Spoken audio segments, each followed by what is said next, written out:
Salut les gars! Donc dans cette vidéo, je voulais vous partager 10 bonnes règles pour étudier. J'ai eu du livre A Mind for Numbers de Barbara Oakley. Et c'est un livre qui, en très simple, apprend à apprendre. Il va t'enseigner comment apprendre. Et si tu restes jusqu'à la fin de la vidéo, je vais t'expliquer comment le gagner gratuitement, parce que je l'ai lu, donc il ne me sert plus. Donc si tu veux gagner ce livre-là, reste jusqu'à la fin de la vidéo et je vais t'expliquer comment ça marche. Donc, ok, entrons dans le vif du sujet. Donc le premier conseil, c'est recall. En français, c'est essaye de te souvenir. Quand tu as un cours, que tu as eu un cours et quelque chose que tu veux te souvenir, pense au cours. Quels sont les symptômes de Parkinson? Quels sont les mécanismes impliqués dans Parkinson? Et tu y penses. Et tu y penses encore et encore. Et si tu as réussi à te souvenir de ces symptômes, c'est bien. Tu connais les symptômes, tu connais les mécanismes. Si tu n'as pas réussi, refais-les dans 30 secondes. Dans 30 secondes, tu regardes ta leçon et tu le refais dans 30 secondes. Si tu n'as toujours pas réussi, tu regardes encore la leçon et tu le refais encore. Et tu le refais jusqu'au moment où tu as réussi. Et grâce à ça, tu vas vraiment apprendre ton cours. La deuxième chose, c'est les répétitions espacées. Donc j'ai parlé dans une vidéo précédente de la courbe d'apprentissage.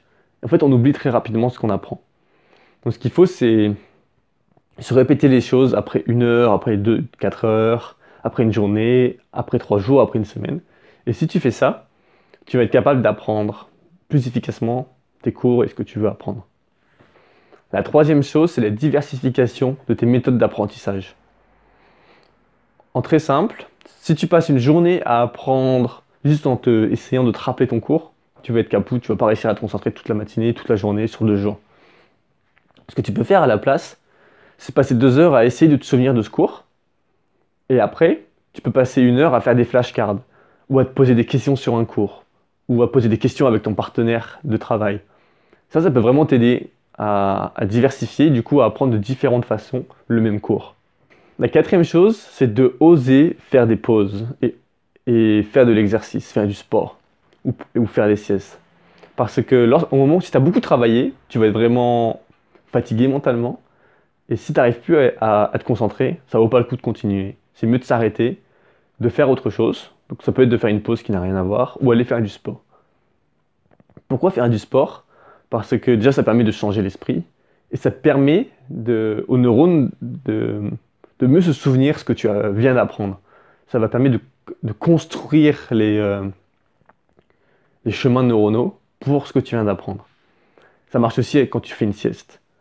Alors que si tu continues à essayer de travailler lorsque tu n'arrives plus à te concentrer, tu vas juste perdre ton temps, tu vas passer 1 heure à rien faire, à jouer avec ton stylo, à dessiner des petits bonhommes sur ta feuille, et ça va pas t'aider au long terme à vraiment apprendre. Tu vas juste perdre ton temps. Alors c'est mieux de faire autre chose et de retourner sur ta feuille plus tard, quand tu es vraiment concentré, capable de travailler dur dessus. La cinquième chose est de répéter autant de fois que possible, sans regarder la solution ou la leçon. Donc tu répètes, puis tu répètes, puis tu répètes, et tu répètes encore. Ça va t'aider vraiment à t'en souvenir au long terme. La sixième chose, c'est de couper toute distraction. Éteindre le téléphone, couper l'ordinateur, enlever tout ce qui peut te distraire sur ta table, et après tu travailles, tu ne fais que travailler. Et si tu es distrait, il faut accepter que tu étais distrait, tu te dis ok c'est pas grave, j'ai pensé à autre chose, c'est pas grave, on se reconcentre. Et tu te reconcentres. Ça arrive à tout le monde de procrastiner, d'être distrait, mais ce qui va te faire de toi une meilleure personne capable d'apprendre, c'est d'accepter que tu as été distrait et de continuer quand même à apprendre.